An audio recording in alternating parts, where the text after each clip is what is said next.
கர்த்தருடைய நாமம் இந்த மாலை வேளையிலே மகிமைப்படுவதாக.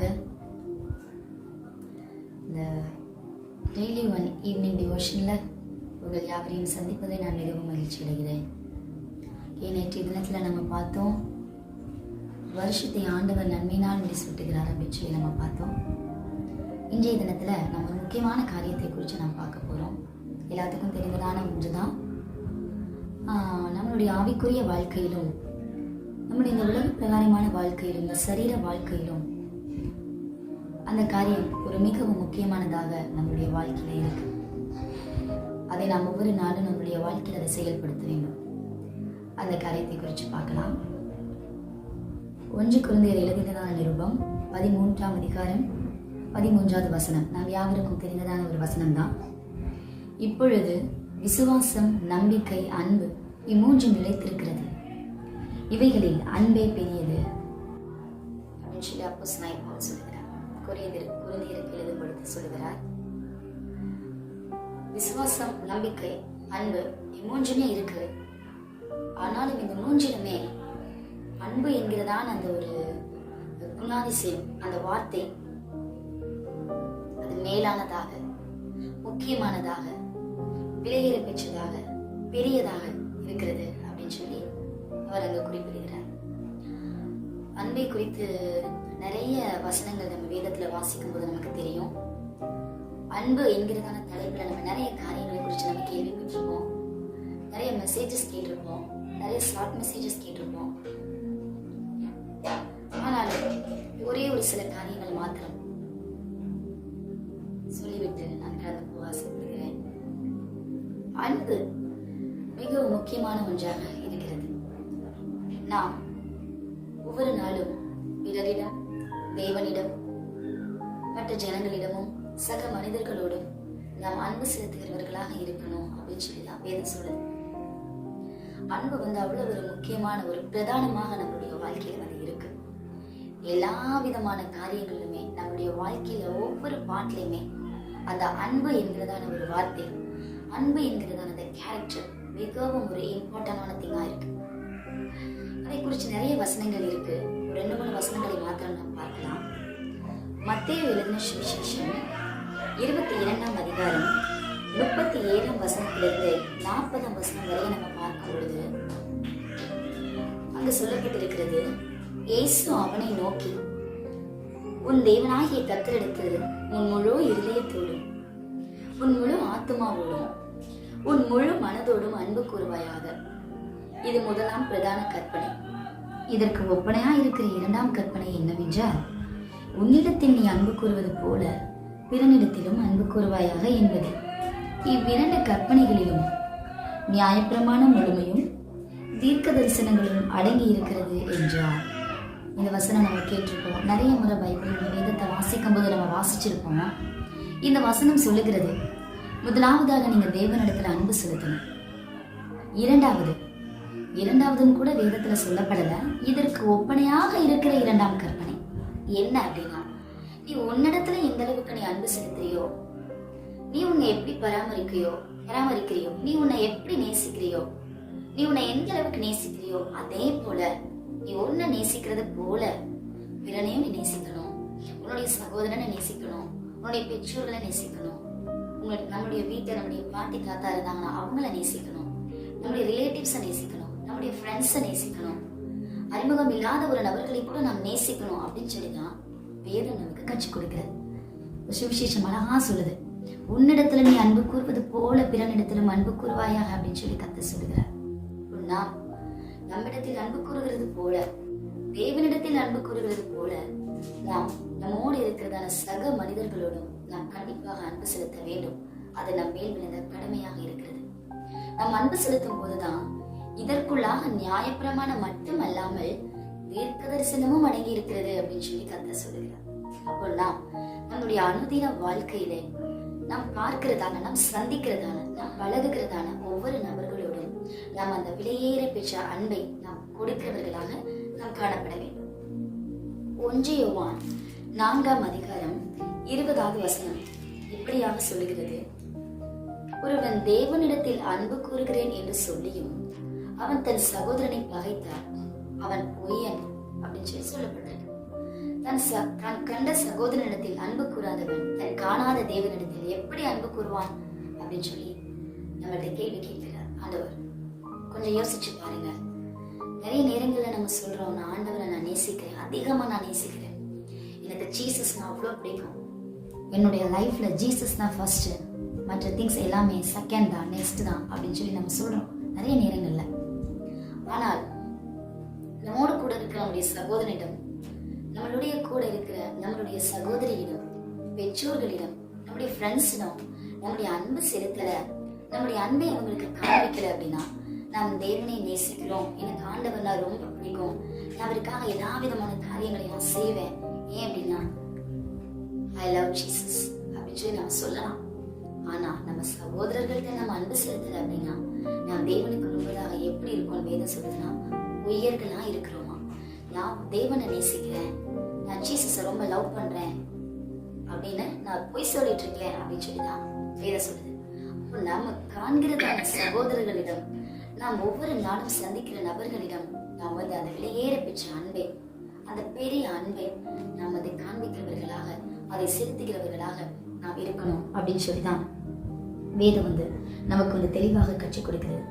அதற்கு அந்த கீழே உள்ள வசனத்தை நாம் பார்க்கும் பொழுது சொல்லுது, தேவனிடத்தில் அன்பு கூறுகிறவன் தன் சகோதரனிடத்திலும் அன்பு கூற வேண்டும் என்கிற இந்த கற்பனையை அவராலே பெற்றிருக்கிறோம் அப்படின்னு சொல்லி சொல்லப்பட்டிருக்கு. ஆண்டவரை நேசிக்கணும், அது கற்பனை.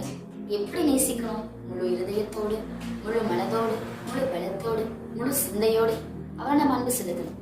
ஓகேதான், இது ஒரு கற்பனை. இரண்டாவது, நாம் நம்மை நேசிக்கிறது போல பிறனையும் நேசிக்கணும், அது ஒரு கற்பனை. நம்மை நேசிப்பது போல தன்னுடைய சகோதரனையும் நேசிக்கணும், இந்த கற்பனையையும் நாம் இந்த வசனத்திலிருந்து கற்றுக்கொள்கிறோம் என்று வேதம் சொல்லுகிறது. அப்போ இது நம்மேல் விழுந்த கடமையாக, நமக்காக சொல்லப்பட்ட கற்பனையாக இருக்கிறது. ஆகவே நாம் நம்மை நேசிப்பது போல நாம் மற்றவர்களையும் நாம் நேசிக்க கற்றுக்கொள்ள வேண்டும். நாம் யாவருக்கும் தெரிந்ததான ஒரு எக்ஸாம்பிள் தான் நம்மளுடைய தெரசா. அவங்கள நம்ம எல்லாருக்குமே தெரியும். நம்ம எப்படி சொல்ல, நம்ம சைல்ட்ஹுட்டாக இருக்கும் போதுலேருந்து அவங்கள பற்றி நிறைய காரியங்களை நம்ம படிச்சிருப்போம், நம்ம கேள்விப்பட்டிருப்போம். அவங்களுடைய லைஃப் ஜேர்னி நம்ம எல்லாருக்குமே தெரியும். அதை பற்றி ஒரு சில காரியங்களை நாம் சொல்லிவிட்டு நாம் கடந்து செல்லலாம். தெரசா 1910 ஆகஸ்ட் மாதம் 26ஆம் தேதி யூகஸ்லோவியா அப்படிங்கிறதான ஒரு பட்டணத்துல அவங்க பிறக்கிறாங்க. அல்பேனியன் என்கிறதான சந்ததி. அல்பேனியன் மீன்ஸ் ஒரு சின்ன நாடு. அந்த நாட்டுல அந்த ஒரு சந்ததியில வந்து அந்த தெரசா வந்து பிறக்கிறாங்க. அவங்களுடைய ஃபேமிலி பேக்ரவுண்ட் என்ன அப்படின்னு பார்த்தா ஒரு கிறிஸ்டியன் ஃபேமிலி பேக்ரவுண்ட். அதனால அவங்க அந்த கிறிஸ்தவ காரியங்களை வந்து அதிகம் அறிந்தவர்களாக அவங்க வந்து வளர்றாங்க.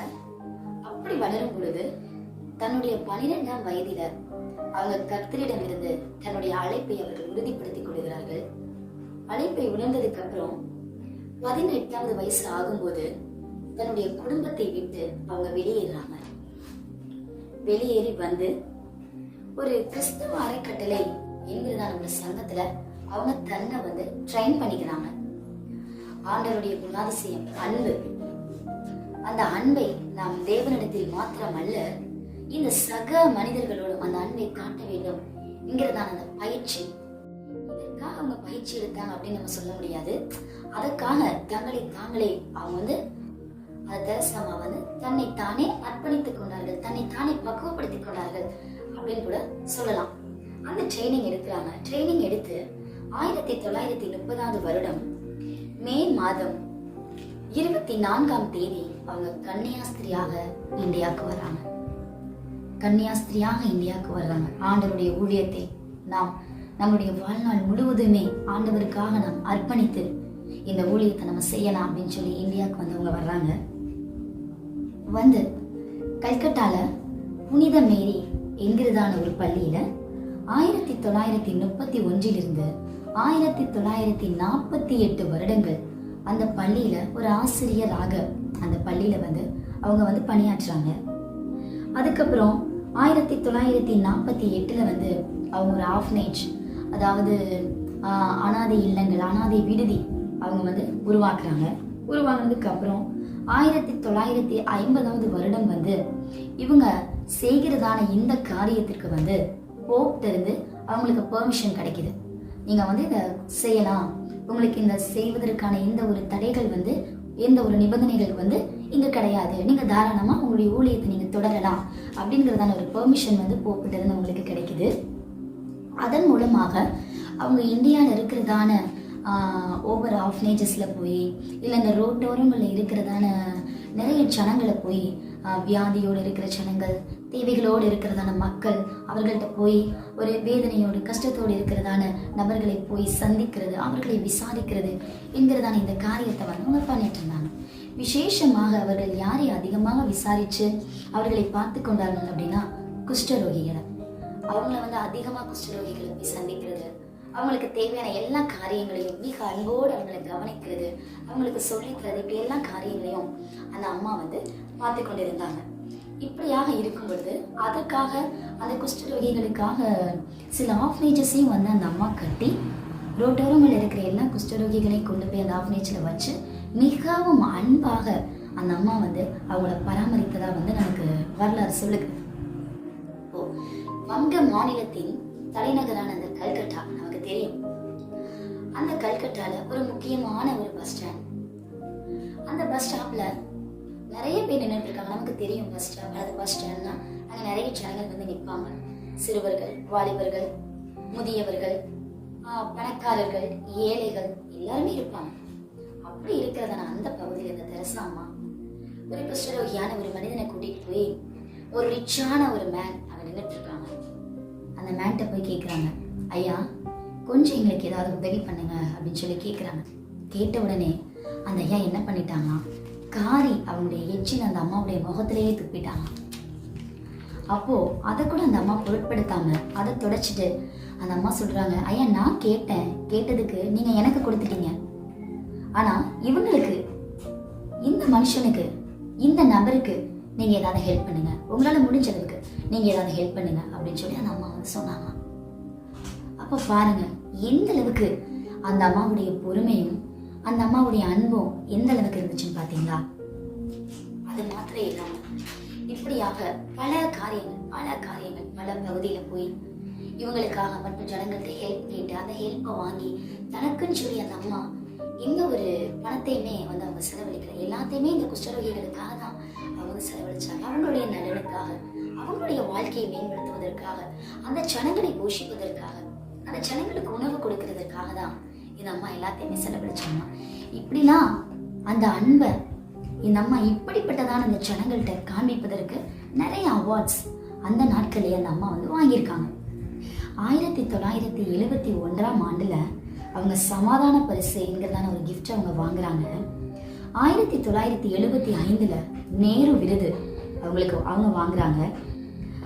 1979 பால்ஜன் பரிசு அவங்களுக்கு கிடைக்குது.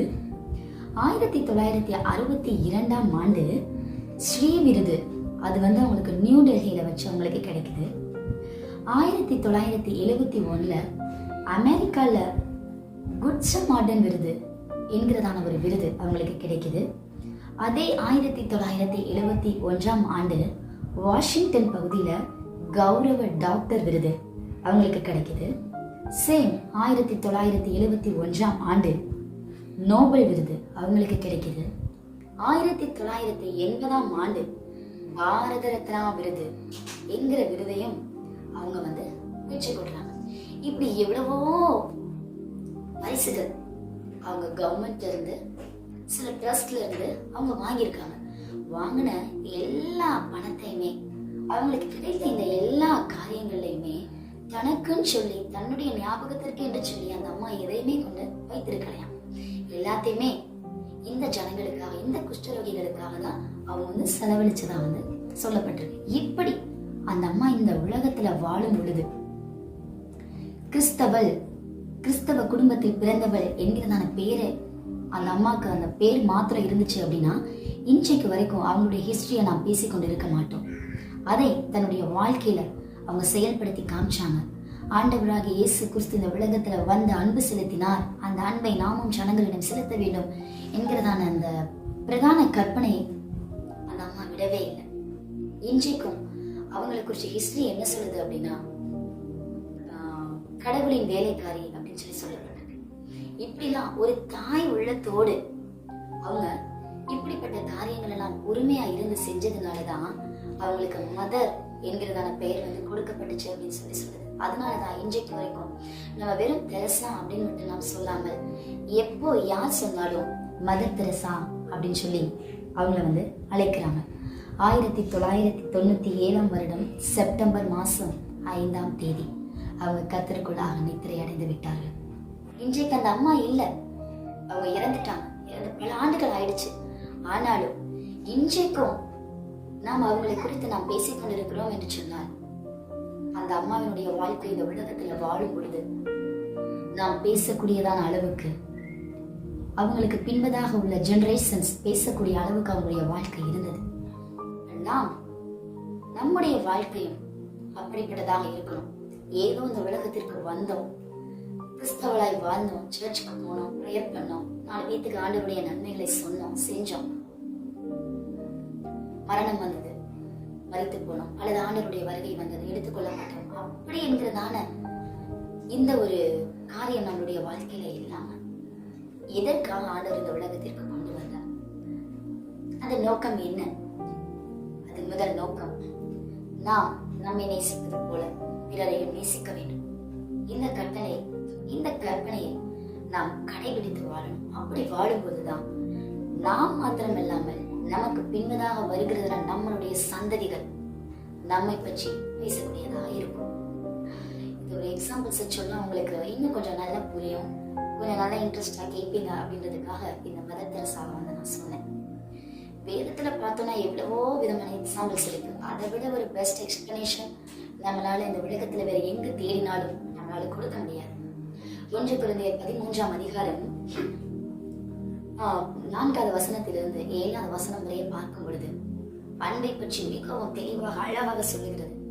அன்பு நீடிய சாந்தம் உள்ளது, தயவுள்ளது, அது இருமாப்பாய் இராது, அயோக்கியமானதை செய்யாது, தற்பொழிவை நாடாது, சினம் அடையாது, தீங்கு நினையாது, அநியாயத்தில் சந்தோஷப்படாமல் சத்தியத்தில் சந்தோஷப்படும். அன்பு சகலத்தையும் தாங்கும், சகலத்தையும் நம்பும், சகலத்தையும் விசுவாசிக்கும், சகலத்தையும் சகிக்கும் அப்படின்னு சொல்லப்பட்டிருக்கு. நம்மிடம் இந்த விலையேற பெற்ற அன்பு இருந்தது என்று சொன்னால் நாம் இந்த எல்லா காரியங்களையும் நாம் கண்டிப்பாக கடைபிடிப்போம். இப்படிப்பட்ட குணாதிசயம், இப்படிப்பட்ட காரியங்கள் நம்முடைய உள்ளத்திலிருந்து அது ஜீவ ஊற்றாக நம்முடைய வாழ்க்கையில அது வெளிப்படக்கூடியதாக இருக்கு. இப்படியாக ஒவ்வொரு நாளும் நாம் தேவனிடத்திலும் ஜனங்களிடத்திலும் நாம் அன்பு செலுத்துகிறவர்களாக இருக்கணும். 1 யோவான் 3ஆம் அதிகாரம் 16வது வசனம் சொல்லுகிறது, அன்பில்லாதவன் தேவனை அறியான். அதுதான் முடிஞ்சு. இந்த ஒரு வார்த்தையில ஆண்டவர் சொல்ல வேண்டிய எல்லா காரியங்களையும் சொல்லி முடித்து விட்டார் அப்படின்னு கூட நம்ம சொல்லலாம். உன்கிட்ட அன்பு இல்லை அப்படின்னா நீ கிறிஸ்தவளா வாழ்றதுக்கும் ஆண்டவரை நேசிக்கிறேன் சொல்றதுக்கும் ஒரு பிரயோஜனமுமே இல்லை. பிறர்கிட்ட அன்பு செலுத்தல அப்படின்னா உனக்கு தேவன்னா யாரு அப்படிங்கிற ஒரு சரியான அண்டர்ஸ்டாண்டிங் உனக்கு இல்லை அப்படின்னு தான் வேதம் சொல்லுது. அன்பு இல்லாதவன் தேவனை அறியான். யோசிச்சு பாருங்க. நம்ம ஆழ்ந்து யோசிக்கும் போது நமக்கு சில நேரங்கள்ல வந்து நமக்கு வேதனைகள் கூட இருக்கும். அப்படியாப்பட்ட வார்த்தை தான் இது. நம்ம அன்பு செலுத்தல அப்படின்னா தேவனை நம்ம அறிஞ்சிருக்கவே இல்லை அப்படின்னு சொல்லி வேதம் சொல்லுது. அன்பு செலுத்துவதற்கு நம்ம எங்கேயும் போய் ட்ரைனிங் எடுக்கணும், நம்ம கற்றுக்கொள்ளணும் அப்படின்றதான அவசியம் நமக்கு கிடையாது. ஆண்டவன் நம்மை நேசித்தார். யோவான் 3:16 சொல்லுகிறது எல்லாருக்கும் தெரிந்ததான ஒரு வசனம். தேவன் தம்முடைய ஒரே பேரான குமாரனை விசுவாசிக்கிறவன் எவனோ அவன் கெட்டு போகாமல் நித்திய ஜீவனை அடையும்படிக்கு அவரை தந்தருளி இவ்வளவாய் உலகத்தில் அன்பு கூர்ந்தார். இவ்வளவாய் அப்படின்னா ஒரு லிமிட்டேஷனே கிடையாது. அவருடைய அன்புக்கு தொடக்கமும் முடிவும் இல்லை. அந்த அளவுக்கு அவர் நம்மை நேசித்தார். தன்னுடைய ஜீவனை கொடுத்து அவருடைய அன்பை விளங்க பண்ணினார். சோ நாம் அன்பு செலுத்துவதற்கு எங்கேயும் போய் ட்ரைனிங் எடுக்கணும், ஒருத்தவங்களுக்கு கீழே எழுத நம்ம கற்றுக்கொள்ளணும் அப்படிங்கிறது கிடையாது. SKY art அப்படிங்கிறதான ஒரு நபர் சொல்லுகிறார், we can only learn to love by loving.